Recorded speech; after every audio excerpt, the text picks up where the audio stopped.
Esse é o vídeo elaborado para o trabalho da disciplina Indústria Editorial do Livro, para ser postado no canal Museu Virtual da Leitura, pela dupla Marcela Benhon e Suzana Mangini. A gente vai entrevistar a Helena Raposo, que é poetisa. E que mais? Advogada. E que mais? Vendedora de joia. Design de joia. Mãe. Não, mãe eu sou em primeiro lugar. Esposa, mãe, amiga, sogra e por aí vai. Então, beleza, vamos começar. Então, dona Helena, aonde você nasceu e qual a sua profissão já falou, né? Mas aonde você nasceu? Eu nasci em Itaperuna, no leste, noroeste fluminense. Repete? Não, fala mais alto. Ah, tá. Nasci em Itaperuna, no noroeste fluminense, mas vim para Niterói com 21 anos. Qual o primeiro livro você lembra ter lido? Olha, livro foi O Pequeno Príncipe. Não posso fugir dessa regra. Mas eu leio desde muito pequenininha. Eu sempre gostei muito de ler. E comecei com o que eu tinha acesso, como tudo que a gente deve começar na vida, que eu acredito. Você começa com o que você tem. Se você ficar esperando para ter alguma coisa, para começar a sua caminhada, você não vai começar. Então você começa com o que tem. E o que eu tinha na época eram as fotonovelas, que eu lia escondido. E também os livrinhos, Bruna, Sabrina, aquelas coisas, Júlia, de bolso. Eu odiava matemática, né? Eu odeio até hoje. Então as aulas de matemática eram assim, recheadas de Bruna, Sabrina e outras coisas. Lia muito escondido, porque na minha casa meus pais achavam, né, pela época, embora fossem muito sábios, mas achava muito importante os livros didáticos. Então eu lia muito escondido. Eu sei que tem uma pergunta aí que pergunta onde é que eu lia. Então eu ainda brinquei que eu li tudo quanto é lugar, debaixo da mesa, no banheiro da escola, em cima da árvore, porque precisava ser escondido. Quando eu pegava, eu trocava muito livro com os coleguinhas. E meu pai, quando pegava aquelas gavetas de livro, jogava os livros na cabeça dos coleguinhas, entendeu? Porque estava atrapalhando meus estudos. Mas isso só me instigava cada vez mais. Vamos lá. Quando você era criança, seu pai costumava ler alguma coisa para você? Não. Curiosamente, não. Na minha família, ninguém lê. Meus irmãos não são de leitura, meus pais eram... Meu pai, principalmente, era semi-analfabeto, muito sábio, né? Que existe uma diferença muito grande entre conhecimento e sabedoria. O que você está soprando aí para ela? Não, eu queria te perguntar se tem alguma figura, alguma pessoa que você considera responsável por essa sua relação com a leitura, porque você disse que seus pais não liam para você, os seus irmãos também não tinham esse hábito. Existe alguém, alguma figura, alguma pessoa que você considere que tenha sido influenciadora desse seu hábito? Curiosamente não. Eu adoraria que tivesse, sabe, uma referência, uma avó, alguém, mas não tem. Mas o seu primeiro contato com a leitura, assim, quando você começou a ler, foi porque, não sei, seus amigos liam, você disse Não que... tinha amigos muito interessados, não. Eu acho que eu sou uma pessoa muito esquisita. As crianças gostavam mais de brincar mesmo. Eu nunca, panelinha, brincar assim, nunca foi muito minha praia, não. Eu gostava mesmo era de ler. Mas assim, nada de influenciar. Antes de alfabetizar, eu já gostava de ir para as bancas, pegar a revista. Mas isso também, eu estou falando por mim, não exclui. Eu sempre falo que uma coisa não exclui a outra. É certo de que se tivesse alguém que me influenciasse, de que tivesse um parente que me mostrasse a leitura, eu teria lido muito mais, eu teria visto outras coisas, né? Eu acho muito importante. Eu fiz com meus filhos o que não aconteceu comigo. Eu achei interessante essa sua fala, você dizer que as crianças não tinham muito hábito, não tinham muito costume de ler, gostavam mais de brincar e tudo. Você acha que as crianças te viam diferente por você ter esse costume, esse gosto pela leitura? Os colegas? Viam. Eu era um pouco a estranha. Mas eu não me incomodava, não. Eu gostava, eu gosto de ser estranha. E assim, por que você acha que na sua infância você optou pela leitura? Porque assim, você morava na roça, né? Interior. Hoje não tanto, mas era muito interior. Sim, e nessa época eu acho que era muito mais tranquilo, né, das crianças ficarem na rua, brincando. Os seus pais, eles te prendiam e por isso você optou por esse universo diferente? Ou você só gostava mesmo e preferia ficar lendo do que ficar brincando? Você falou uma coisa agora que eu não tinha pensado.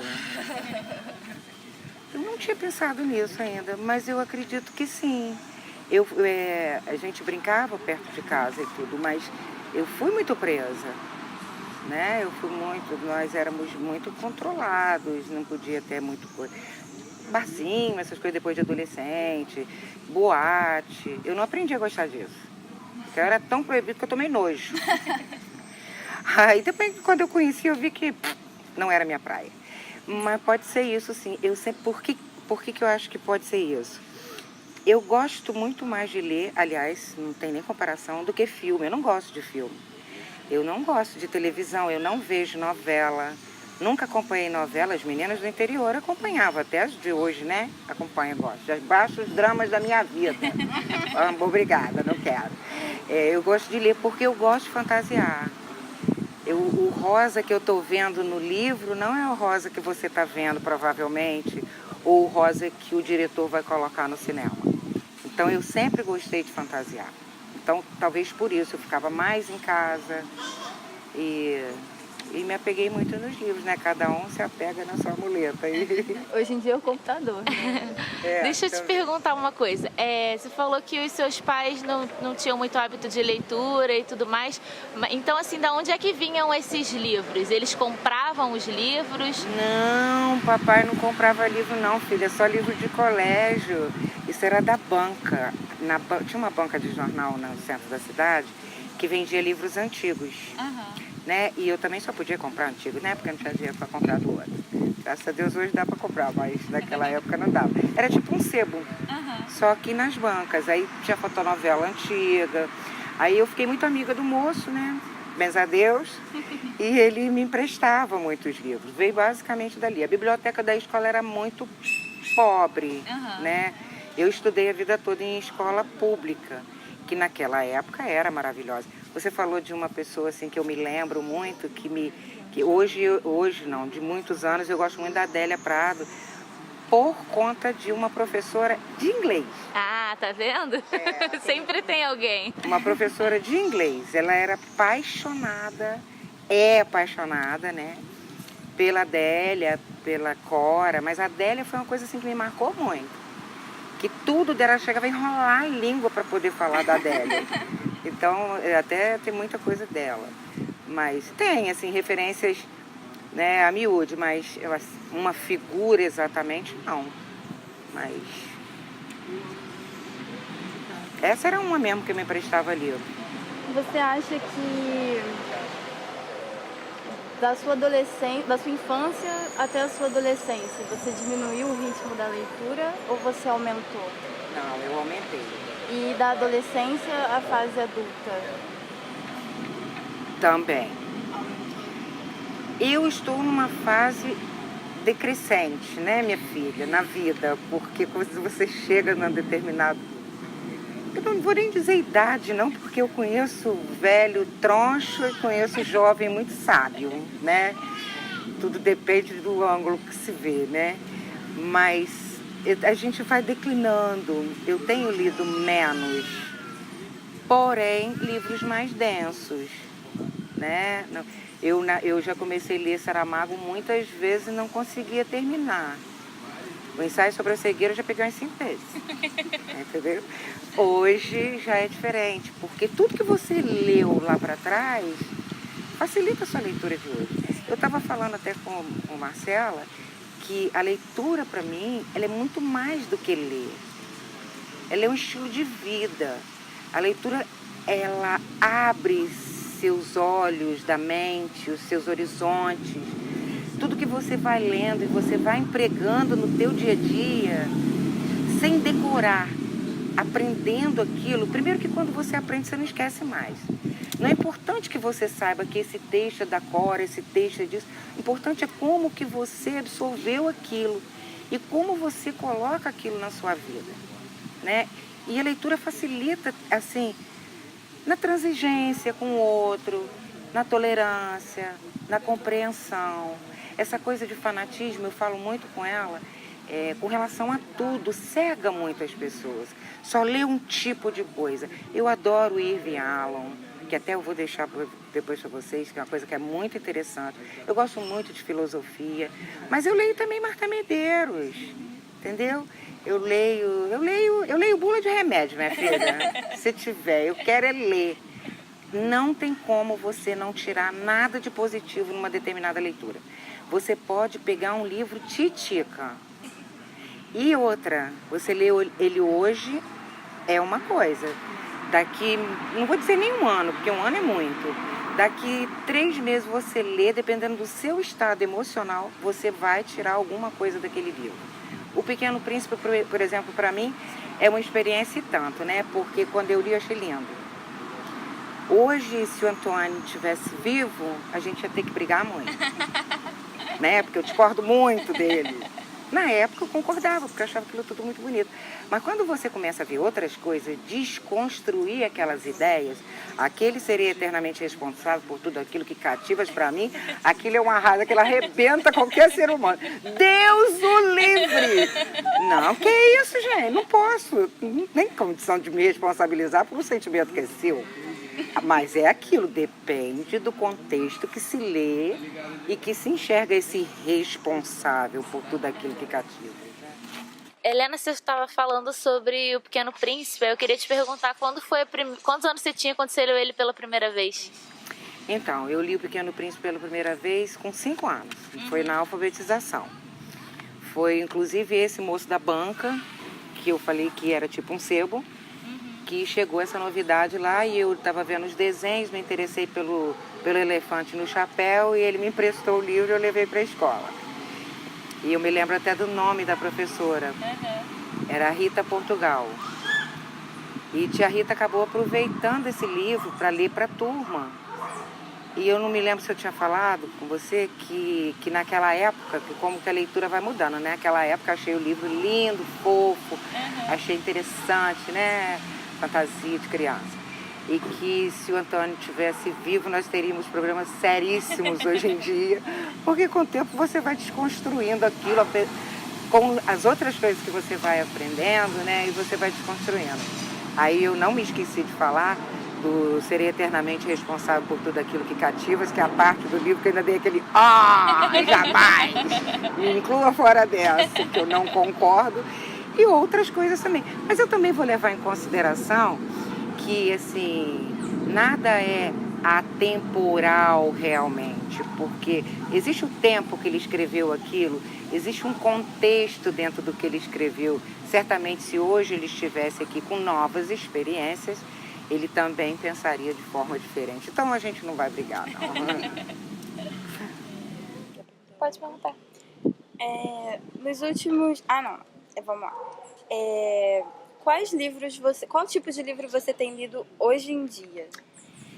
Então, era isso que eu estava falando para você. Com o passar do tempo e das experiências, a gente acaba mais tarde lendo coisas mais densas. É como eu disse, eu tenho lido muito menos, mas coisas mais densas. Eu não sei se você chegou a gravar o Saramago.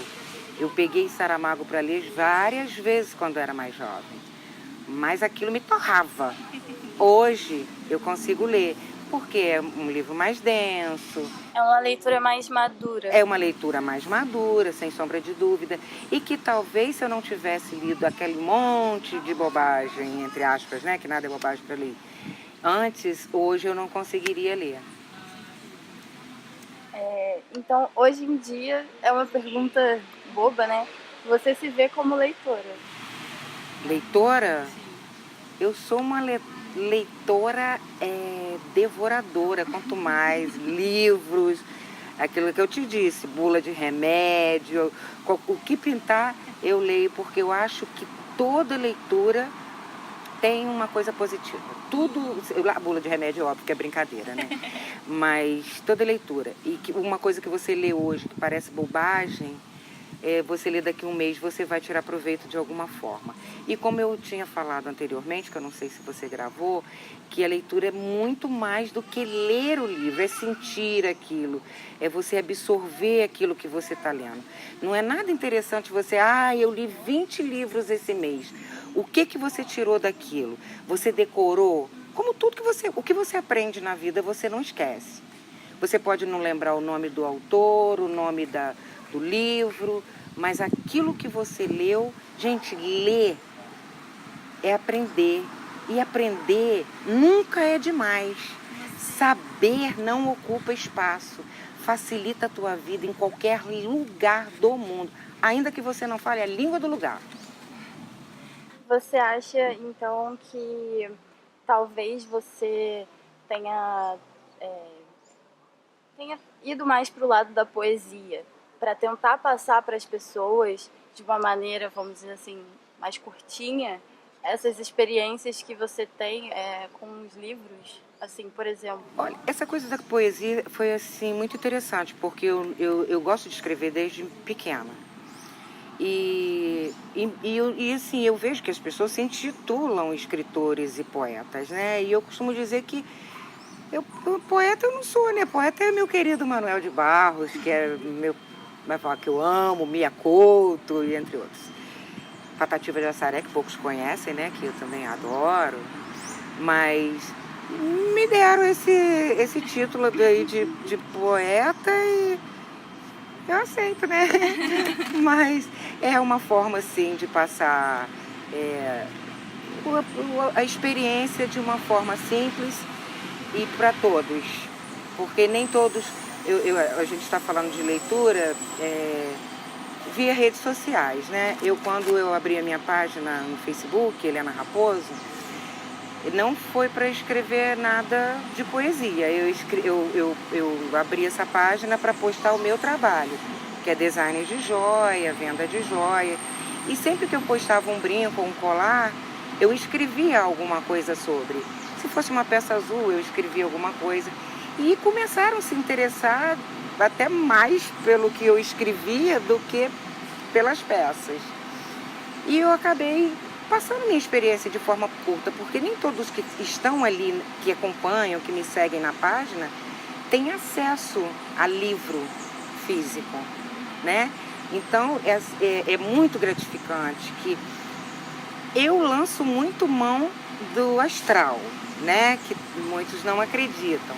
Não estou falando de Deus, de Buda, de Alá, eu estou falando de uma força superior e que eu sinto que rege tudo. Então, depende do dia, eu penso em escrever alguma coisa e me vem aquele estalo, não vou falar isso. E sempre tem alguém que fala, poxa, eu precisava ouvir isso. Experiências, coisas que eu já vivi e que vi que funciona. Essa coisa, como eu falei do início, da gente ter que partir com o que a gente tem na mão. Que sonho é muito bom, que eu não vivo, eu posso viver sem arroz e feijão, mas sem sonhos eu não consigo. Só esperança e fé, se me faltar, não sou eu. E livros, cara, lógico. Os sonhos, né, tá embutido nos livros, né? E as pessoas ficam esperando muito acontecer alguma coisa mágica na vida para poder começar. Então começa por qualquer lugar, por uma fotonovela, ou seja, por onde der. O negócio é começar, que depois o caminho se abre. Buda dizia isso, tá? Não é minha essa frase, não. Começa que o caminho se abre. Você tem ideia mais ou menos assim de quantos livros você lê por mês? Olha, ultimamente uns 4, mas já teve tempo de muito mais. 4 para mim é mixaria. Mas é porque também estou envolvida em outras coisas, né? E aí esses livros que você lê, você adquire eles por onde? Por sebo, livraria? Como é que Sebo, funciona? eu posso até dar uma dica, pode? Claro. Então, quem lê certamente conhece Estação da Carioca. Tem tudo de bom.com e mais alguma coisa, gente. É um espetáculo, livro R$2. Eu comprei muita coisa semana passada. Vou parar um pouquinho porque eu quero ler primeiro. Outra coisa, eu não acumulo livro. Ah, você não acumula? Não, não acumulo. Dificilmente eu leio um livro mais de uma vez. Saramago, que eu me lembro, e não sei mais. Pequeno Príncipe eu já li um monte de vezes aquilo. Mas assim, não leio, passo pra frente. Gosto de passar, assim, principalmente para quem não gosta de ler. Então, quando eu saco que o livro é assim, uma linguagem mais fácil, porque eu acho que você pode passar tudo o que você quer passar da tua alma sem falar difícil. Outro dia a gente estava comentando porque as leitoras, olha minhas leitoras, olha só que eu tô chique. De leitora virei autora. Elas falam muito de um jeito, do jeito simples que eu falo. Eu acho muito interessante eu passar para você o que eu quero que você entenda, o que você pensa. Ainda costumo dizer muito, não é para acreditar não, viu? É para você pensar, né? Porque a forma que eu vejo não é a forma que o outro vê. E assim, é de uma forma muito simples. Eu acho que essa coisa de rebuscar muito, eu acho mega brega, gente. Eu acho isso uma breguice, sabe? Eu acho que você tem que tocar as pessoas de forma a despertar nela o prazer pela leitura, o prazer pela arte, o prazer por seja lá o que for. Não para fazer de forma obrigada. Aí eu falo uma coisa, de vez em quando eu falo para uma colega que eu vou sair com um dicionário do lado, né? Porque converso com ela, eu não sei, eu falo, filha, peraí, stop, eu não entendi essa parte. Lógico que eu falo de brincadeira, se eu estiver fazendo uma audiência, eu vou fazer lá nos termos da audiência. Eu não vou à praia de terno, eu não vou trabalhar de biquíni. Então eu acho que tudo, a gente quando é mais jovem, essa coisa de calça de veludo ou bunda de fora é lindo na adolescência. Quando você vai amadurecendo, você entende perfeitamente que é o caminho do meio tão falado pelos budistas. E não pensa que o caminho do meio é ser café com leite, não. O caminho do meio é muito difícil, porque é o caminho do equilíbrio. E equilíbrio não é difícil e ninguém está equilibrado 24 horas por dia. É um exercício muito árduo, né? Então a gente continua tentando aí pelo caminho do meio. De vez em quando você passa para a direita, de vez em quando você atravessa para a esquerda, mas continua tentando. E tudo de uma forma mais simples, de uma forma mais fácil. Eu vejo aí que muitas pessoas começam a ler um livro muito interessante e param por conta de ser uma coisa totalmente rebuscada, desnecessária. Nós precisamos descomplicar. A não ser que seja uma coisa acadêmica, né? Sim, evidente. É como eu falo do livro do direito. Eu não posso, embora eu faça muita gracinha também com o juiz e tudo, porque já sou famosa da gracinha, para descontrair, porque eu acho que você está ali num litígio, também não precisa levantar a faca e ficar de faca na bota o tempo todo, entendeu? Eu falo muito, essa semana eu falei muito que eu ia pedir Nossa Senhora das Coisas Coisadas para descoisar tudo que estava coisado, que a gente vai fazer um verbo, né, no Ministério da Paz e da Tranquilidade, o verbo descoisar. Eu descoiso, tu descoisa, ele descoisa para a gente ter tudo feliz. Descomplicar as coisas, né? Tá tudo muito complicado. E eu queria te perguntar também se você tem um lugar específico e um horário específico para ler. Lugar específico, não. Eu sou um alienígena porque, assim, todo mundo tá lendo na barca, no celular, e eu gosto de ler um livrinho. Eu gosto de... Cara, você já sentiu o cheiro de livro novo? Aquilo é o manjar dos deuses, aquilo é muito bom. Até o de fungo eu gosto. Eu tomo antialérgico, é muito bom. Eu gosto, né? Tem gente que eles falam que é sinestésico, que gosta de tocar. O brasileiro, de maneira geral, gosta de tocar nas coisas, mas eu sou brasileiríssima, então eu gosto de tocar muito. Mas eu leio em qualquer lugar. Na hora de deitar também eu gosto muito. Mas assim, nunca consigo ler muito porque eu durmo. E das suas últimas leituras, assim, desse último mês, desse último ano, quais que foram as que mais te marcaram? E tipo, por quê? Eu falei da releitura, mas eu reli agora Mentira do Divã, do Ivy Allen. Ai, qual mais que eu li? A mágica, não sei, da arrumação não vale. A mágica da arrumação não vale. Ó, então, ela já falou que a mágica... Minutos de Sabedoria também não vale. Deixa eu ver, mas... basicamente esse, Ivy Allen, são os que eu li. Tem mais, mas agora eu não me lembro, não. E você consegue... O Monge e o Rio, recomendo, bárbaro. O Monge e o Rio. Não me lembro do autor, não. É um livro grossão, assim, vermelho, que eu ganhei de uma amiga, porque eu não me dê bolsa. Posso deixar um recado para as amigas, né? Amigas, eu detesto um monte de bolsa. Eu só tenho 2 pés, eu só preciso de um par de sapatos. Me dê livro que me alimenta. Aí você consegue definir por que você lê?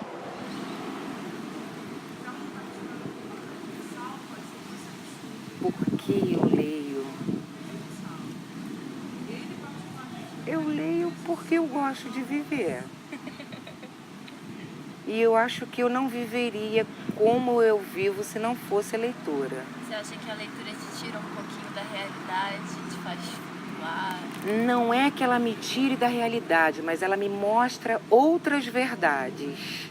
Ela me mostra outros caminhos. É o que eu volto no fanatismo. Eu gosto de ver ideias diferentes da minha. Eu não discuto com ideias diferentes. Eu gosto de aprender e de tentar ver a forma que o outro olha o mundo e aquela história. Isso eu acho que faz a gente crescer e faz a gente viver melhor. Eu acho que viver sem leitura eu não sei, É meio complicado. Porque aí você vai ver só o mundo só sob a sua ótica? Sob a ótica da Globo. Não me fala em Globo, pelo amor de Deus, né? Filha, eu sou pobrinha, mas eu não sou burrinha, né? Por favor, desculpa aí, tá, seus marinhos? Mas não me compra, não. Helena, a gente queria te agradecer muito. Você tem mais alguma observação, alguma coisa que você gostaria de acrescentar, o que a gente já falou? Mas, filha, olha só, se eu for acrescentar tudo que eu gosto de acrescentar, eu não vou deixar vocês saírem hoje. Mas você sabe por que hoje em dia eu falo muito? Vou voltar no lance do tempo. A gente vai se libertando. Você sabia que eu fui uma menina muito tímida? E hoje, para encarar um auditório, como eu te falei, sobre ECA outro dia, eu não sou ansiosa. Esse negócio é peru de Natal, tá? Eu não sou. Eu deixo pra coisa acontecer. Esse negócio de ficar sofrendo por antecedência, desculpa, mas não rola. Mas assim, na hora de entrar pra falar com aquela multidão, aquele monte de gente, eu ainda fico muito tensa. Mas aí eu me sinto normal quando eu vejo um ator também falando que quando entra em cena, atores famosos, né, experientes, que quando entra em cena também dá aquelas borboletinhas, né? E isso é bom, porque eu vejo que é uma forma de respeito ao público, né? Você não vai falar... Você está querendo sempre falar de uma forma melhor, mais compreensiva e que entenda mais. Eu acho que é uma forma de respeito ao público. Mas eu fui uma menina muito tímida. Eu sempre fui, assim, de vencer muitos obstáculos, de enfrentar muito. Quando a Marcela falou você topa? Se for desafio, eu sempre topo. E se fizer, assim, alguma vergonha, eu só falo assim, corta. Mas eu não vou deixar de encarar os desafios, porque é vida. Você se fortalece, cada coisa, cada etapa. E são desafios pequenos. Pode ser assim, medo de dormir no escuro. Você se sente tão bem quando vence cada desafio. Parar de fumar, qualquer coisa que seja difícil para você, te fortalece. Então, eu tenho até ode aos desafios, tenho ode à dor, entendeu? Sou muito grata por todas elas, né? Senão não seria quem sou. E vamos que vamos. A gente queria te agradecer muitíssimo pela sua entrevista. Adoramos. Muito obrigada mesmo, de coração. Eu que agradeço, é uma honra estar aqui com vocês, num dia lindo, num lugar lindo, com pessoas tão delicadas, tão gentis e deliciosas como vocês. Obrigada. Beijo pra vocês. Obrigada. Você é sensacional.